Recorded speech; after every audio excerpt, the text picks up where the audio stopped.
5 মাস পেরিয়ে যাওয়া এই যুদ্ধের সবচেয়ে গুরুত্বপূর্ণ সত্যটি সহজ কিন্তু অস্বস্তিকর। ইরান এখনো টিকে আছে। যে যুক্তরাষ্ট্র ফেব্রুয়ারিতে সর্বোচ্চ নেতা আলী খামেনিকে হত্যা করে যুদ্ধ শুরু করেছিল, সেই একই যুক্তরাষ্ট্র জুলাইয়ের শেষে টানা 13 রাত বোমা বর্ষণ চালিয়েও তেহরানকে নতজানু করতে পারেনি। গত শুক্রবার রাতে প্রথমবারের মতো নতুন হামলা স্থগিত রাখা হয়, অথচ পরদিনই ট্রাম্প এক ফরাসি সাংবাদিককে জানান, যা চাই তার শতভাগ না পেলে পূর্ণ মাত্রার যুদ্ধ পুনরায় শুরু করতে তিনি প্রস্তুত। এক সপ্তাহে হরমুজ প্রণালীতে 20% টোল আরোপের ঘোষণা, 24 ঘন্টার মধ্যে তা প্রত্যাহার, তারপর কখনো না দেখা মাত্রার আক্রমণের হুমকি, এই সব স্ববিরোধিতাই প্রমাণ করে যুক্তরাষ্ট্রের হাতে কোনো সুসংহত কৌশল নেই। আছে কেবল মুহূর্তে মুহূর্তে বদলানো প্রতিক্রিয়া। যুদ্ধ যত দীর্ঘ হচ্ছে, ওয়াশিংটনের এই দিশাহীনতা ততই স্পষ্ট হচ্ছে। ওয়াশিংটনের এই ইতস্তত ভাবের পেছনের যুক্তিটি আসলে খুব সরল রাজনৈতিক অঙ্ক। যুদ্ধ যুক্তরাষ্ট্রে অজনপ্রিয়। দেশটির জ্বালানি তেলের গড় মূল্য গ্যালন প্রতি $4 ছাড়িয়েছে। মধ্যবর্তী নির্বাচনের আগে যা রিপাবলিকান শিবিরের জন্য অত্যন্ত বিপজ্জনক। অথচ কোনো নতুন চুক্তি ছাড়া যুদ্ধ থামানো ট্রাম্পের জন্য রাজনৈতিক আত্মহত্যার শামিল, কারণ তিনি এমন এক ঐতিহাসিক চুক্তি দাবি করতে চান যা 2015 সালের পরমাণু চুক্তিকে ছাপিয়ে যাবে। ফলে এক অমীমাংসিত অচলাবস্থা তৈরি হয়েছে। যুক্তরাষ্ট্র সামরিকভাবে ইরানের নৌবহর এবং প্রতিরক্ষা সক্ষমতার বড় অংশ ধ্বংস করেও রাজনৈতিক লক্ষ্য অর্জনে ব্যর্থ হয়েছে। এখানেই অনেক কিছু স্পষ্ট হয়ে ওঠে। সামরিক জয় আর রাজনৈতিক বিজয় এক জিনিস নয়, আর এই যুদ্ধ ঠিক সেই ফাঁদেই আটকে গেছে এখন। ইরানের কৌশলগত টিকে থাকার যুক্তিও বা রহস্য আপনি এর মধ্যে পাবেন। সামরিকভাবে বিধ্বস্ত, ড্রোন মজুদ তলানিতে, তবুও তেহরানের হাতে এখনো একটি মাত্র অস্ত্র আছে যা যুক্তরাষ্ট্র কেড়ে নিতে পারেনি: হরমুজ প্রণালীকে অস্থিতিশীল রাখার সক্ষমতা। বিশ্বের 20% তেল সরবরাহ যে সরু জলপথ দিয়ে যায়, সেখানে একটি ক্ষেপণাস্ত্রই যে আতঙ্ক তৈরি করে, প্রচলিত সামরিক শক্তি তার তুলনায় গৌণ।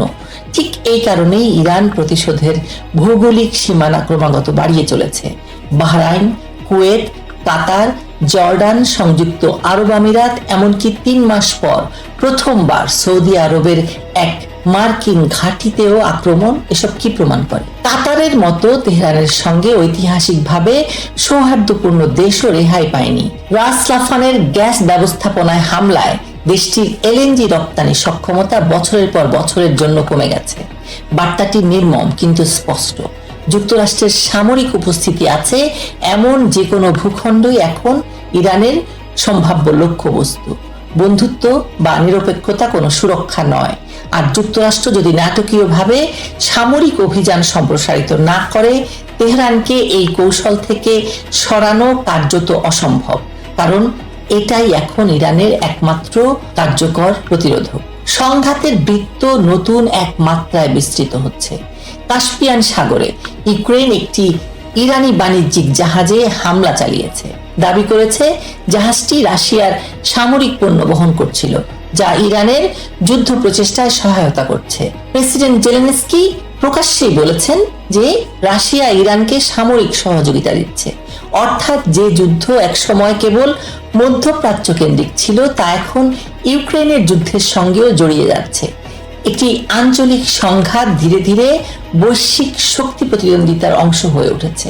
একই সঙ্গে লোহিত সাগরে ইরান সমর্থিত হুতিরা সৌদি তেলবাহী জাহাজে হামলা অব্যাহত রেখেছে, যার জবাবে ট্রাম্প সরাসরি হুঁশিয়ারি দিয়েছেন হুতি হামলার জন্য তিনি সরাসরি ইরানকে দায়ী করবেন। যুদ্ধের এই বিস্তার প্রমাণ করছে যে যুদ্ধ এখন আর দ্বিপক্ষীয় নয়, বরং একাধিক ফ্রন্টে জড়িয়ে পড়া এক জটিল নেটওয়ার্ক সংঘাত, যেখানে একটি ফ্রন্টের উত্তেজনা অন্য ফ্রন্টে প্রতিধ্বনিত হচ্ছে।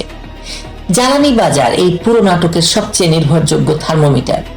যুদ্ধ শুরুর আগে $70 ঘরে থাকা ব্রেন্ট ক্রুড মার্চে এক পর্যায়ে $140 ছুঁয়ে 2008 সালের পর সর্বোচ্চ রেকর্ড গড়েছিল। আর গত জুন মাসের সাময়িক সমঝোতায় তা স্বাভাবিক হলেও জুলাইয়ে এই যুদ্ধ পুনরায় শুরু হওয়ার পর দাম আবার সাপ্তাহিক হিসাবে 12% বেশি বেড়েছে। এই অস্থিরতার কারণ শুধু হরমুজ নয়, লোহিত সাগরের ঝুঁকিও যুক্ত হওয়ায় বিকল্প রপ্তানি রুটও আজ নিরাপদ নেই। ফলে যুদ্ধ ঝুঁকি, বিমার প্রিমিয়াম, শিপিং খরচ ক্রমশ বাড়ছে। বাংলাদেশ কিংবা এই ভারতের মতো জ্বালানি আমদানি নির্ভর এবং প্রবাসী শ্রম নির্ভর জনগোষ্ঠীর জন্য এই যুদ্ধ কোনো দূরবর্তী কাহিনী নয়, বরং সরাসরি সংসারের হিসাবে আঘাত হানার মতো এক বাস্তবতা। অপরিশোধিত তেল এবং এলএনজির মূল্য বৃদ্ধি সরাসরি আমদানি ব্যয় বাড়িয়ে বৈদেশিক মুদ্রার রিজার্ভে চাপ তৈরি করে। কাতারের এলএনজি রপ্তানি ক্ষমতা কমে যাওয়ায় বাংলাদেশের গ্যাস ভিত্তিক বিদ্যুৎ এবং শিল্প খাতে সরাসরি প্রভাব ফেলতে পারে, কারণ দেশটি কাতারি এলএনজির অন্যতম প্রধান ক্রেতা। আর মধ্যপ্রাচ্যে কর্মরত লক্ষ লক্ষ বাংলাদেশি প্রবাসী শ্রমিকদের নিরাপত্তা এবং রেমিটেন্স প্রবাহ দুটোই ঝুঁকিতে পড়ে যদি যুদ্ধ সৌদি আরব বা সংযুক্ত আরব আমিরাতের মতো বড় শ্রমবাজারে আরো ছড়িয়ে পড়ে। অর্থাৎ যুক্তিগুলো কিন্তু খুব জটিল কিছু নয়। মধ্যপ্রাচ্যের প্রতিটি নতুন উত্তেজনার তরঙ্গ শেষ পর্যন্ত এসে আছড়ে পড়ে প্রতিটি বাংলা ভাষাভাষী অর্থনীতিগুলোর উপর, বা জ্বালানি বিল, প্রবাসী পরিবারের মাসিক আয়ের ওপর। শেষ পর্যন্ত বড় প্রশ্ন কিন্তু একটাই, যুক্তরাষ্ট্র আসলে কি করবে? ট্রাম্পের হাতে বাস্তবে দুটি পথ আছে। এক, ইসরায়েলকে সঙ্গে নিয়ে আগের চেয়েও বড় আকারের এক চূড়ান্ত আঘাত, যার পরিণতি আমরা জানি এবং যা যুদ্ধকে আরো রক্তক্ষয়ী পর্যায়ে ঠেলে দেবে। দুই, কাতার, মিশর, পাকিস্তান প্রস্তাবিত সাময়িক যুদ্ধবিরতি মেনে কূটনীতিতে ফেরা, যা স্বল্প মেয়াদী স্বস্তি দিলেও স্থায়ী সমাধানের নিশ্চয়তা হয়তো দেয় না।